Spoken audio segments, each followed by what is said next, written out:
Good evening, ladies and gentlemen. Welcome to Atlantic Bushcraft Adventures. Tonight we are on episode 300, which is quite the accomplishment. You know what I mean? Just not tooting our horn, just saying we have stuck with this longer than I expected to when we originally started. Not that that's a bad thing, but I honestly thought this whole thing was going to be a couple years run and we'd be done.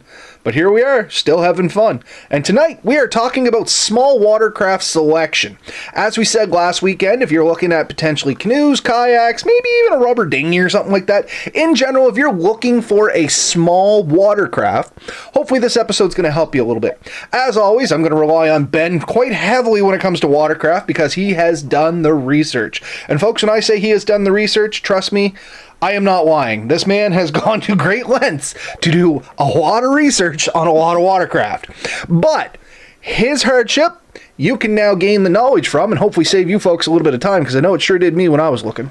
So on that note, Ben, I'm going to let you kind of chase into this. I'm going to fill in when I can.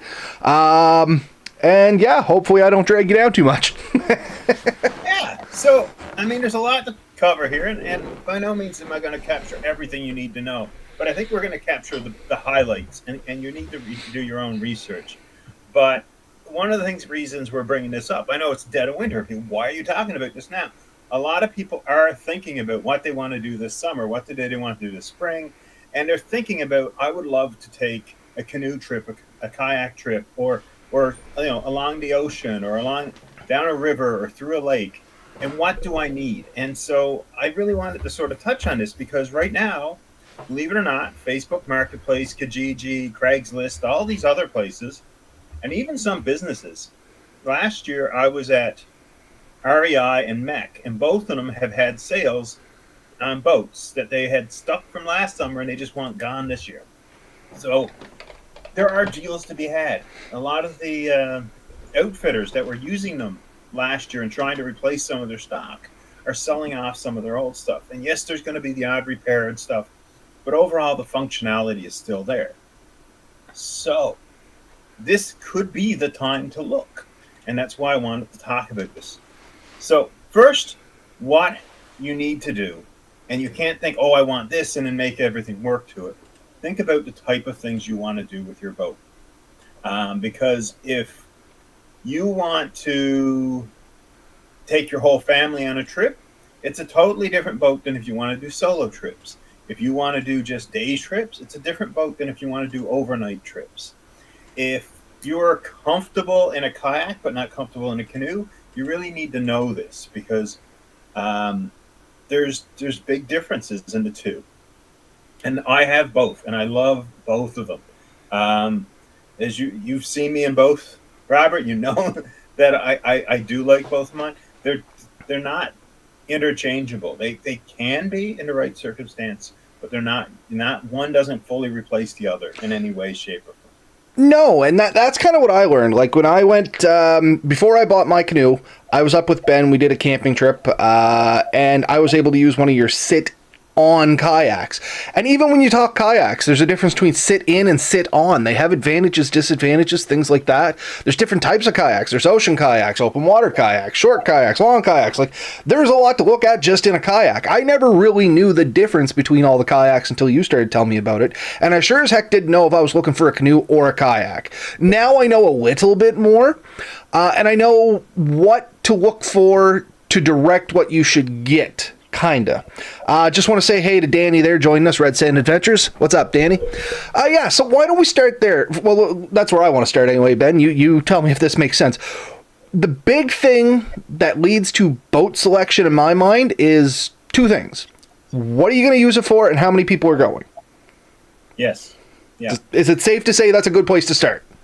It's a great place to start. And what I'll start with along those things is there's one of the big differences in canoe and kayak. To me, a canoe is much more versatile than a kayak because kayaks are generally one or two people, and it's really more difficult to use a two-person kayak as a single person, where a two-person canoe can easily be paddled by one person. So there is that difference, and even a small one-person canoe can take two people. You just have to be careful you don't overweigh it.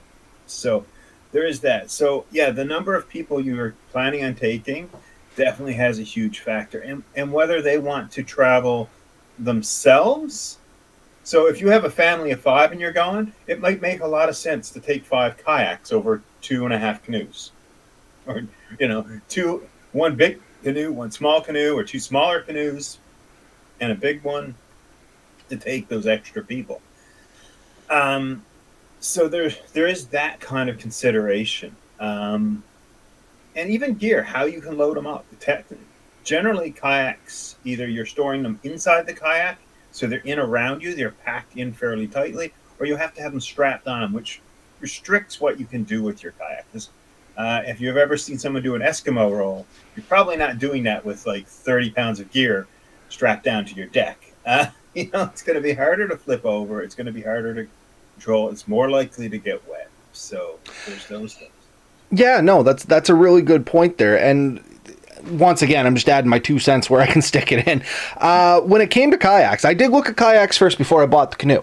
And I was really eyeballing a sit-in canoe. Because I figured it was going to be the better option and that it was going to keep all my gear dry and keep me drier and all that good stuff, which at the end of the day, maybe in some circumstances, but it wasn't that big of an issue as I thought it would be. Now, gear placement did become an issue. Most of the sit-in kayaks I found had more limited storage, unless you were still strapping it to the top of it, but if you strap it to the top of it, they're not really meant to be that kind of top heavy. They get really unwieldy. And inside, like inside your dry storage, and air quotes here, they say it's dry storage until it gets splashed or rolls over. But in any case, inside the canoe, it really was limiting. And so much so, I didn't think I could take the gear I wanted. I could take the gear I needed, but not necessarily the gear I wanted. And the other flip side of that was weight. Just my weight alone plus gear weight put me into a whole other level of kayak that I wasn't expecting. Because your standard kayaks, and the reason I was looking at kayaks was kayaks were cheaper. You know what I mean? Go to Canadian Tire or Big Box Mart, wherever you want to go, and you can pick one up for under $300. Problem is, the $300 one wasn't going to take me anywhere. It had a weight limit of like 200 pounds, which is 100 pounds less than I am just on my own. And then I have to throw a 50-pound pack in there. So, and I've been through the same thing. If you're looking at the cheaper entry level, generally like Pelican makes good, like I like a Pelican kayak, don't get me wrong. And Sun Dolphin was the other company. I have Sun Dolphins, I have Pelicans. They are good for what they are. Great day trippers, stuff like that. The smaller ones don't have the weight capacity to do bigger trips. You can't carry a ton of gear. It's really designed for one person and maybe a fishing rod. That's it. You can putt around and enjoy yourself and have a great bit of fun. If you're planning on doing bigger trips, you are going to need a bit of a bigger boat. You're going to need the capacity. And so that's what you really want to look at. With canoes, the general rule for me is 12 to 14 feet is about the minimum you want to go with a single person. As you approach 16 feet and 17 feet, it's more of a two-person. Now, I have 16-foot canoes that I take by myself. You can definitely do it. Anyone who tells you you can't, you can. Do know in wind, they are a little harder to control. You have to position your where you sit. I have 13-foot kayaks that I use for camping. They're rated for, I think, 500 pounds, give or take. And that was great. That was awesome for me because that meant I could take my 300-pound me. At the time, I was easily 300 pounds and gear.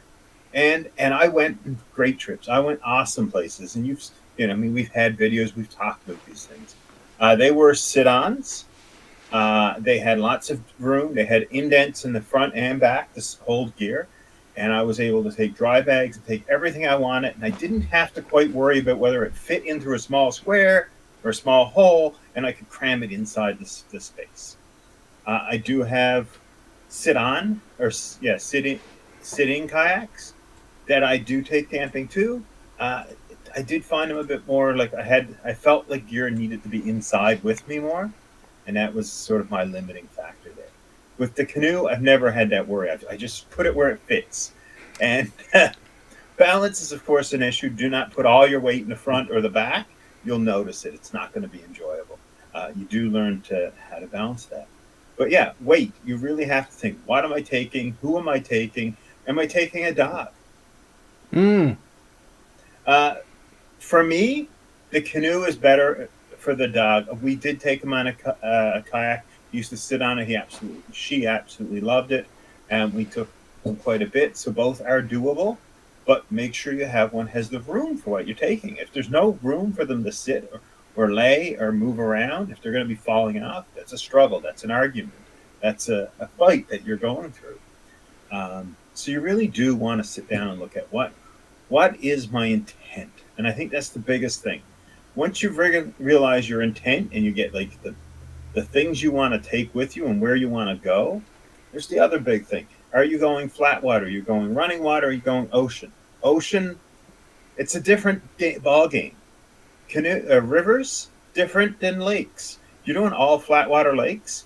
Almost any recreational boat can pretty well survive that. Once you get into the oceans, you're looking for something a little bigger, a little sturdier, tracks better, can handle the waves. If you're doing rivers, you're most likely looking at a bit of white water, a bit more splashing, probably hitting more rocks. It needs to be durable. It needs to be able to handle those environments. So really take a look. Is the boat I'm looking at capable of the trip I'm hoping to do? Yeah, and those are all good points. And Danny, I am seeing your comments down there. I'm hoping we're going to answer them through the conversations we're having. But just so people know, these are a couple questions that Danny asked us there. What would you recommend for fishing? The young fellow has been mentioning it lately. 1 double or 2 singles, pedal or paddle? And we're going to talk about some of that all through this. I'm going to come back to your comments at the end, Danny, and hopefully we've answered them. And if not, we'll try and clear them up then. So kayaks, on a note with kayaks, one thing I noticed with kayaks versus canoes, kayaks were trickier to get in and out of. The sit in, really bad. The sit on, not as bad, but still trickier than a kayak. Than a canoe. A canoe, I found easier to get in and out of. Not just me, but the family, the animals, the gear, and everything like that. It balanced better. The kayak being a little narrower, a little longer, it is a little tippier, but I found it cut through the water better. You know what I mean? Like I could go more places on my own with less effort once I kind of caught on to it. Now, kind of answering one of your questions there, Danny, from my point of view, 1 double or 2 singles depends on your boat. You know what I mean? If it was a canoe, I would say 1 canoe and 2 used to go fishing would be a great thing. I fish from mine.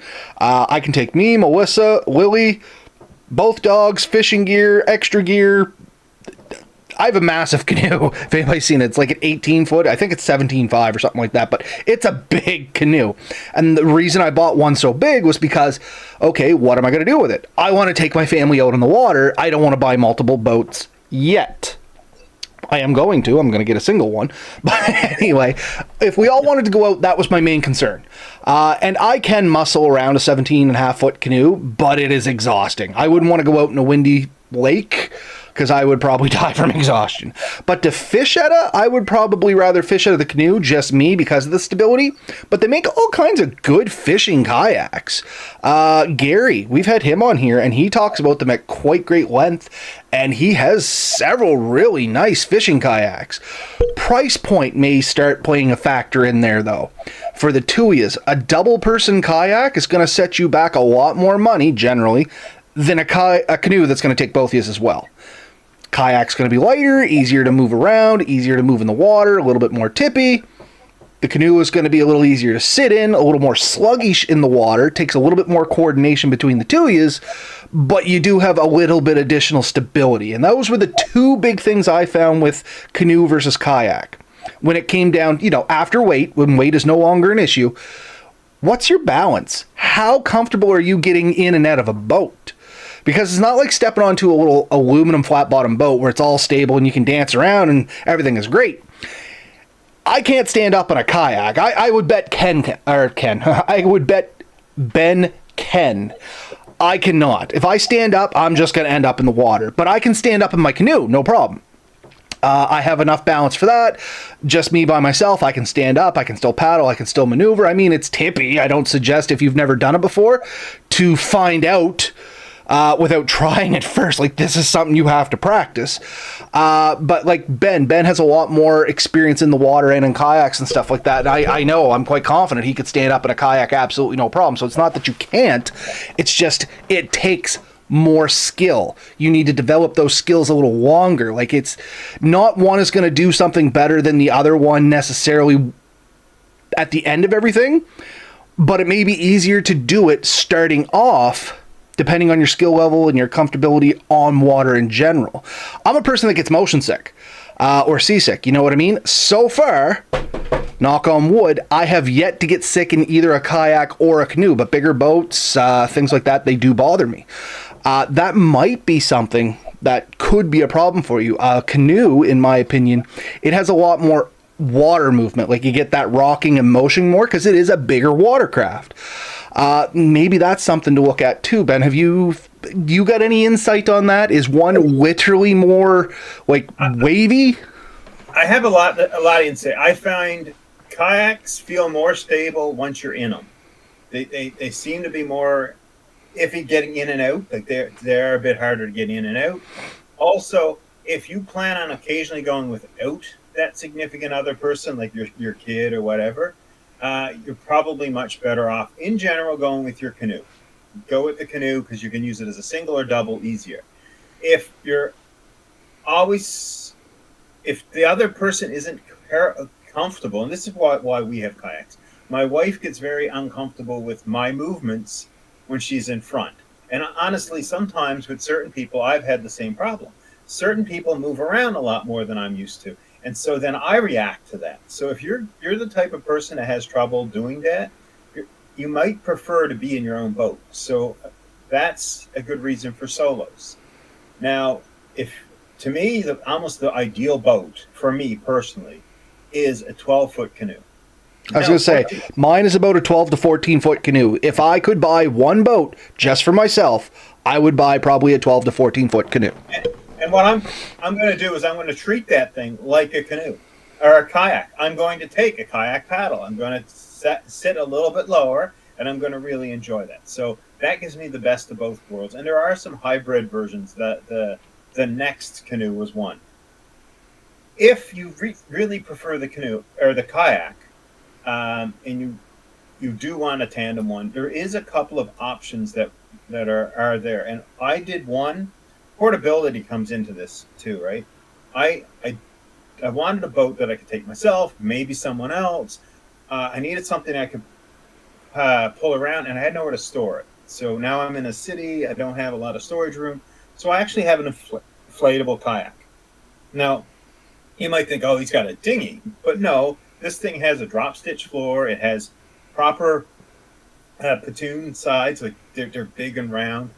And they're quite firm, and I'm able to really feel stable inside this. And you can fish from it. You want to be a little careful because you don't want to hook it, obviously. It's somewhat easily repairable. But this one, I can move it. I can have one seat. I can have two seats. I can move them forward and back, so I can really move the center of balance as I need to, depending on how I load it. So in that case, that one might give you sort of the best options of everything. I can stand in that much easier than I can in my kayak, and I too can stand in my kayak. But my 12-foot Sun Dolphin, I think it is, I stand in more often than not to test, and it's fun, right? Another thing we haven't talked about too is SUPs. And SUPs are something you can stand on. They're very flat. They're drop stitched. They feel like very solid, and you can take trips on them. So these are all things. What are you going to do? How are you moving it? Do you have a truck? Do you have a car? Do you have roof racks? Do you have a trailer? Do you have room to store it? Do you have room for 2 canoes or 2 kayaks? Are you comfortable putting these? Get 2 canoes on the top of a car? Good luck. They're wide.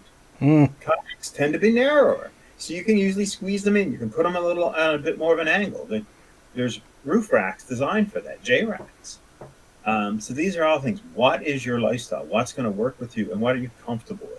My wife, give her a choice. She's always taking the kayak. Me, giving me the choice, like I said, I'm taking a canoe. I love my canoes. I also do really like my kayak. I just like, if down to brass tacks, I would take it. There's a few things though. How heavy is it? How awkward is it? Uh, there are better lightweight materials. You're going to spend money on it. No doubt about it. You could spend five, six, probably more $1,000 to get a decent canoe rigged out the way you want. Same thing with kayaks. Don't get me wrong. You want to buy a really good sea kayak or a kayak that's designed to do a lot of stuff. You can spend a lot more money. You have a full rudder system in these things. You can have them made of Kevlar, carbon fiber. You can have them that weigh like less than 30 pounds, probably less than 25 pounds. And that's a big difference than the 70-pound canoe I have, or probably the 80-pound canoe that Robert has. Yeah, mine is 70 some odd pounds. It's heavy. And that's the thing. Like, I would not recommend, unless you have an extra set of hands, to buy over a 17-foot canoe because it's heavy. Like, I can maneuver it on my own, but I'm a bigger guy and I wouldn't want to go far. You know what I mean? Even putting it on and off the truck, it can be challenging. I have the turtle bars sits right on top, and it's not like I can just heave it up and set it on. I have to lay it down. I have to roll the whole thing up on top of my head. I have to set one end on, then go to the back and roll the whole thing forward. Kayak, generally, I can pick that whole thing up over my head, no problem. You know what I mean? It is lighter materials. For squatting around in smaller spots, I do find kayaks can potentially, and I say potentially loosely, get into more locations. And all I'm thinking is like narrower little areas. It's not that it needs less water to go in, it's just naturally not as wide. You're not hooked up in as much stuff. At least that's me. They're a little quicker to turn. They're a little easier to maneuver around in. They do tend to feel a little faster, or at least they accelerate a bit faster. Once you get them both up to speed, I don't find that one is significantly faster than the other. But if you're portaging, a canoe with a proper yoke feels way more comfortable than anything I've tried to figure out with a kayak. And we built, and there's a whole episode on how to build your own cart that will work for canoes and kayaks. Anyone wants to look it up, it's a good video. I really like it. I show it to people often. Ask about this channel because I think it's one of the better things we've done, honestly. But yeah, portability. How portable is it going to be, and how storable it is? There is an argument for something that's folding. There are folding kayaks. There are folding canoes. There are inflatable kayaks and inflatable canoes. There are ones that are made completely of tubing, like fiberglass tubes and fabric, in both styles. And honestly, they have a point that you can relatively quickly assemble and disassemble them and pack them up in a much easier to carry load. Because carrying something, to be honest with you, carrying something that's 14 to 17 feet long, or even 10 foot long, through the woods can be awkward. You're trying to weave through trees. You're trying to climb up and down hills. The front's hitting, the back's hitting. It's sitting on your shoulders. It's not that it's even heavy, but just the way it sits on you can become tiring. And your arms are like they're trying to hold things. With a kayak, you kind of can't even put it over your head. Like you're trying to slide it under an arm, and that's awkward. And that awkwardness is tiring. I built a yoke for a kayak. It kind of works. It's not a bad solution, but then you're carrying that around. Where do you put it? The smaller canoes, the yokes are in the way, so they're actually removable. Again, you have to push them off to the side where you're not using them. So these are things to think about. What are you going to do with them? Where are you going to go? How are you going to use it? And what are you comfortable with? You do need to find something that when you get in, you approach. So you may love the idea of a canoe, but find the feel of a canoe, because what people don't realize is a canoe is initially unstable, but finally very stable. By that I mean when you get in, you can feel it move really quickly, but as you approach the outer edge, it's harder and harder to flip that thing. And you can. I have flipped canoes. Don't get me wrong. I've flipped a canoe in the last year. I would argue, and I would highly argue it wasn't fully my fault, and I would probably argue it was definitely the other guy's fault, but he would argue just as well the other way. So that's a wash right now. But kayaks, honestly, once you're sitting in them, they feel relatively stable. As you move your hips around, you really do not feel like you're going to tip in one. But as you get closer and closer to the edge, they will flip. they will flip quite readily. So if you're a nervous person, believe it or not, you will probably like a canoe or a kayak much more than a canoe. No, and I tend to agree with that too. So we're coming up on our 5 minutes here. We're 25 minutes in, so we're going to speed round some stuff here to try and get it in there, and hopefully it doesn't hurry too much along.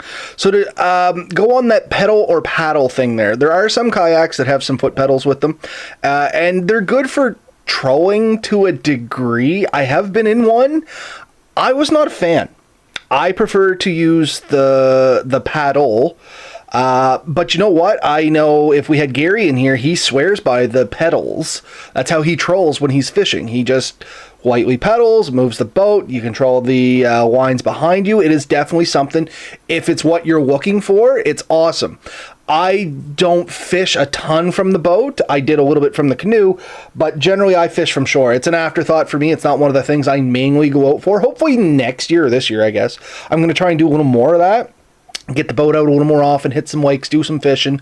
Lily's getting old enough now. She really likes fishing, so I have a reason to go. And the canoe's big enough I can load the both of us on with a bunch of fishing gear, and we're all good. But on that, I also have a little electric trolling motor, and if so need be, I can easily hook that up on the canoe. It's just as simple as a couple C-clamps, a piece of 2x4, and the canoe can definitely hold the weight of a battery and stuff like that. Like, it's not even questionable. I think my canoe holds 800 and some pounds. Like, it's a big canoe. Actually, it's more than that. I think it's 1,400. Anyway, it's a ton of weight. Like, I had everything I owned in it with me and Mel, and we barely put it in the water. But on... What's that? Those big canoes can take a moose. Literally. Like, you can go moose hunting with a big canoe. Oh, man, I would believe it. That thing, like, with me in it... It doesn't even sink in the water. Now, any kayak I've been in, I've noticed it dip in the water. I haven't been in a $3,000 kayak, to be fair. But I've been in a few up to 1,000, and they all drop significantly in the water because I am heavier. But my canoe, man, in the water on its own or me in it, you hardly knows the difference. Anyway, a couple other things I wanted to talk about on this one. Fishing. You know what? It's going to come up to... What kind of fish are you going for? If you're just going for like river trout, brook trout, lake trout in general, I guess. And where are you going for it? Is it going to be mainly in the rivers? Are you going to lakes? If things like that, like there's no right answer for your stuff there, Danny, to be honest with you. If I had to make a suggestion, just out of personal preference and kind of jaded, point of view, I would recommend a canoe just because, one, you only need one, as we're with a kayak, a two-person kayak trying to fish at it. Like Ben said, depending on your comfortability. Is your young fella nervous? Is he not nervous? Can he take a little shifting? You know what I mean? Getting in and out of the kayak may be a challenge for him, depending on his age and his balance and stuff like that. And in which case may translate into being a challenge for you. With a canoe, you can always load them in the front, push it out into the water, and you just kind of step into the back and push off. And this is what I do with my family. I could not imagine trying to get in a canoe with Melissa. Or not a canoe, a kayak.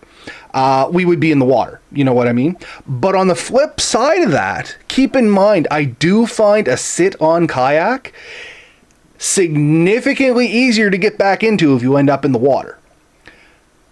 On your own. With two people, I could balance that off. You know what I mean? But if you are on your own, I do find it significantly easier to get in a single person kayak. Like a sit on top of one, you can just kind of push yourself up, slide on, you sit on your belly, you spin yourself around, you can sit back up.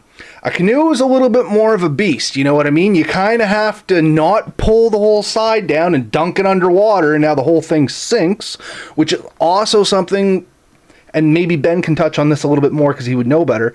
Kayaks are harder to sink, especially the sit-on ones, because generally they're sealed. They always have some sort of air in them, versus a canoe that's just open. Once it fills with water, bud, she's going down.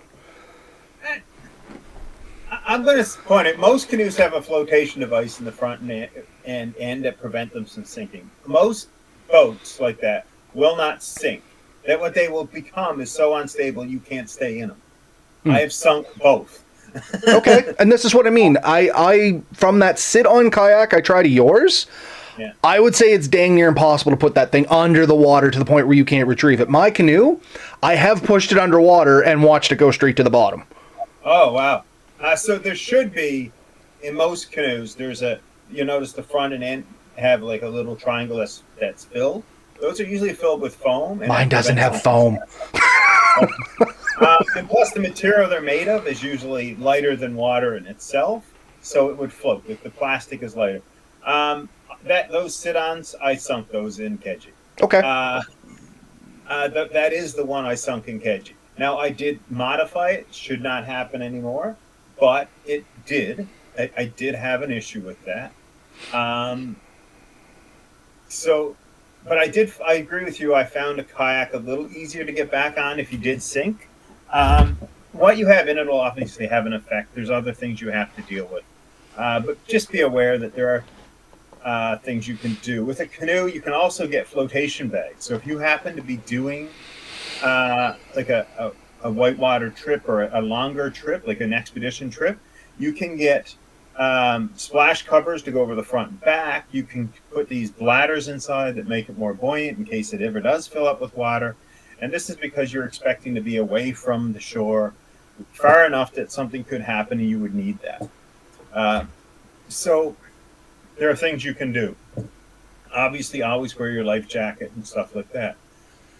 I did want to mention a couple of things with the pedal versus paddle. The pedal sticks out the bottom of your boat, which all of a sudden restricts where you can go. Now, most of them, you can pop them up as you go. So there's a little latch. It'll come up into your boat, and now you can still go close to the shore. You cannot, that doesn't mean you get away with having a paddle. You're still going to have a paddle aboard you for certain things because the pedal is not a solution to everything. So it's not one or the other. It's paddle or paddle with pedal. But it does free your hands. You can sort of keep yourself in one spot. It really does help for fishing. And if you have stronger legs, and that's what you're used to, especially if you're a cyclist or things like that, it really can make the difference in your speed, your endurance, and things like that. It can really help. And you can paddle while pedaling, so you can sort of get the benefit of both and kind of like double your strength, essentially. So it's a good booster. And I really understand the need for it or the want for it. Just know it's going to drive your prices up, and it's going to limit the boats you can get because only a handful have that or have the option for that. But if you're willing to spend the extra $500-600 on average, is the difference, probably up to $1,000 difference. It's possibly worth it. And some of those same ones, you can get those drives battery powered, so you can also have a battery in, and it would be very similar to what you have on your canoe. So a good option. I'm going to throw something else in there that I prefer personally is a kayak with a rudder. Usually you can flip them up and down. It's a little string there. And then you just get your kayak paddle and you just kind of pedal and use your feet to turn. They're a ton of fun. Excuse me. If you get a little too aggressive with them, like pedal as hard as you can and then crank it all the way to one side, you can roll them. Learn this. I mean, you have to be being a goof, which I was, but I mean, it's another option. I actually do enjoy the rudder, especially because you can flip it up and get out of the way, much like the pedaling system. I just like it to steer. I find I'm more comfortable using my hands for forward momentum. But the feet for the steering, it takes a lot of the thinking out of it, man. You just kind of get into the groove of going like this and use your feet to move around. That's an option I like for kayaks. Excuse me, but much like Ben said, it's an added cost.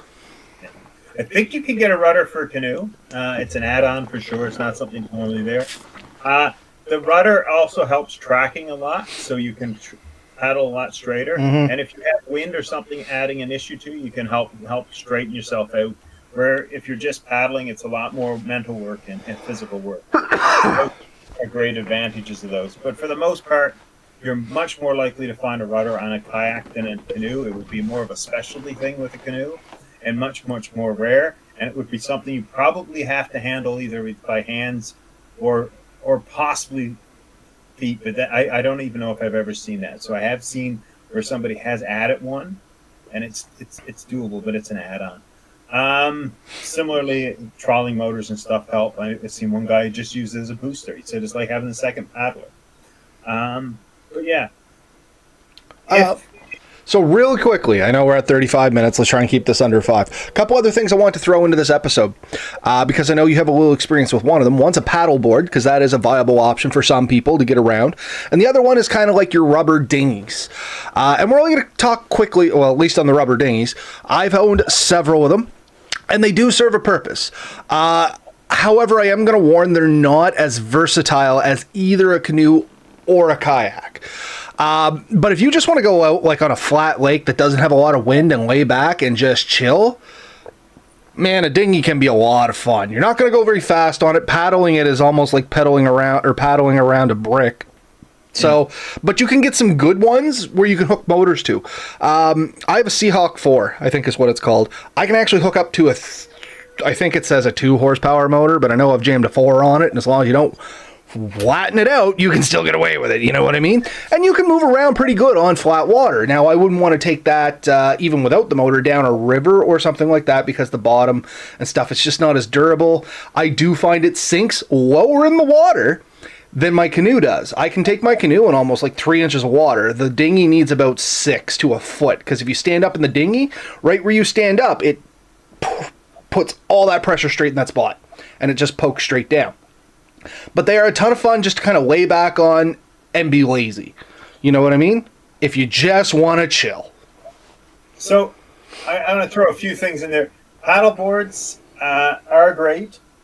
Do have to be a bit more careful in the waves because there is no side. You're going to get wet. You can sit on them. You can get chairs for them. You can strap gear to them. You can do almost everything you can with a canoe or kayak on one. But just realize that they are kind of more open. You're more exposed to the elements. With your dinghies, the range of dinghies go from like your ultra cheap, which I think are a little better than just playing at the beach with your kids, to much more expensive ones. When you start to get online with Sea Eagle, it makes a whole bunch of inflatable boats. Honestly, many of those are comparable to hardside canoes and kayaks in speed and agility, and are much more portable. They are fairly durable. Like you can hit, like some of them are rated for whitewater, and they call it duckies is what they call some of the more inflatable ones that they use in whitewater, and they are considered more stable. So you can do riskier trips, like you can do class 4 and maybe even 5 that you would never try in a hardside canoe or kayak, that you would get away in a ducky. But do know that quality is important here, and you are going to pay a bit more for the ones that are capable. And if you buy a cheap one, it may not survive. So really look at what you're getting. I'm happy with the one I purchased. I think it falls in the category of similar quality of the higher, more expensive ones that I looked at. But yeah, really, make sure you're comfortable with what you've done, and don't, in the end, you're responsible for your safety. And I think that's the big thing. You are ultimately responsible for your own safety, your own comfort, and your own enjoyment. So the thing I want to say is, if you're onshore, find a way to test both. If you have a couple of choices, definitely test it out if you can. And that doesn't mean you go to Canadian Tire and ask them, can I test it? But advertise on your local sites. Is there anyone with this? Could I take it for a spin? Maybe they'll charge a couple of bucks. Most likely, drop by. Most likely they'll meet you at a lake and say, hey, have at it. Yeah. Get a feel. Are you comfortable with it? Do you feel good in it? Does the sides high enough to deal with the waves that you're expecting to deal with it? Is your partner or person you're taking with you going to be comfortable in it? Find out what they're comfortable with. If you buy something without really taking their thoughts in mind, it is potentially going to be a fight and could be the end of the relationship if you push it. So take that into consideration. I had a last thought on rubber dinghies too, or the Seahawks and stuff like that, because I don't want to completely dismiss them from people's minds. They can be a lot of fun because they're highly modifiable. My own, I have put a 1/2-inch plywood floor in it. and made it super rigid on the bottom, which spreads out all that weight and stuff. And it basically, people have turned these into small little bass boats. Like, you can stand up on them, you can put bigger motors on them. I've seen people gear steering wheels up to them. They're a cheap option if you are highly into DIY and you're going to do a lot of wake stuff. So don't automatically dismiss them. Just don't think it's going to be your perfect cure-all out of the box. With the inflatables, if you can get it, look for something with drop stitch. Drop stitch floors are almost a must for me if I'm going to be doing anything serious. And you can get ones with drop stitch sides, both canoes and kayaks. And that's going to give you something that's relatively lightweight, very, very portable, can pack down to something that basically is the size of a large duffel bag, usually with straps so you can carry it around. It'd be much more likely to be able to portage that. Because it is so light, you can pick it up, throw it over your head and go. Even where you easier than you could with a canoe or a kayak. That's hard side. Your risk is holes. Definitely take a patch kit. I watched a really good episode where a guy explained to me why he bought it, and then talked about how he got a leak and how he loved it even more because of it. Because he got a leak, he fixed it 5 minutes in there, and he kept on going. He said if it had been a hard side and he got a hole, he didn't think he could repair it in the field. He would have been done. Or it would have been a mess to try and fix. Because duct tape can only fix so much, right? Exactly. But you get good patch kits with these things. So understand what you have and how to deal with it. Really understand your gear, its limitations. There's a lot to this. But think about these. How much are you carrying? Who's coming with you? What are you going to do? If you're going in, if you're taking a cat, probably don't get an inflatable. You know what I mean? If you're going to be doing a lot of fishing, you're going to have to be careful with your hooks, that you don't hook it and cause problems. There's an argument for harder side. But can you do fishing in an inflatable? Absolutely. Just have to be careful. Can you do fishing in a tandem kayak? Absolutely. But your partner may not like it when you catch a fish and you're reaching around and they're flying around up there and with no control and can't see what you're doing because you're behind them. So these are all things to think about. If there's more questions, send them to us. If we have enough, we'll have a second episode. Yeah, absolutely. So this is up to you folks. If you want more information, we can talk more. As you've seen with tarps, we did a two-parter. We'd be more than happy to come back into this. We compressed a lot of information into this. So I do suggest if you are looking towards a boat, maybe listen to this one once or twice, or at least skip through it and find your highlights and stuff. Just saying hi to everybody out there in the comments again. Of course, we got Danny, Steve, and Red Bear joining us. One comment that Red Bear said there, which we kind of talked about, but I don't think you're here for it, was the pack raft is another option. Ben did mention pack rafts towards the start here. And he also mentioned, I fixed a Coleman canoe with a melted plastic bucket 20 years ago, and much like my Coleman canoe out here, I fixed it with a Sobeys bag. I've heard harps do a really good job. Plastic tarps will actually get harder than the original plastic. Like a knife will skate over the tarp when it's melted on, and all you need is a spatula and some heat. And I've had good luck with the crazy carpets from the dollar store. Mm-hmm. Also very durable, a little bit thicker, so you get more of a repair. And the thin Colemans, it's almost perfect. The thicker Colemans, you end up using a few trying to make the same size. You'll know the thin ones are very tinny. If you overload a canoe, you will find that the bottom gets kind of buckly. Yeah. Unstable. So things like that. But yeah, there's a lot of information. There's a lot more we can share with you. Let us know what your thoughts are. We can talk about them. The packable canoes and kayaks are something that I am really interested in. They do cost a lot more, and they're not meant for everyone, and they're a little bit more fragile, so you have to be careful with them. 100%.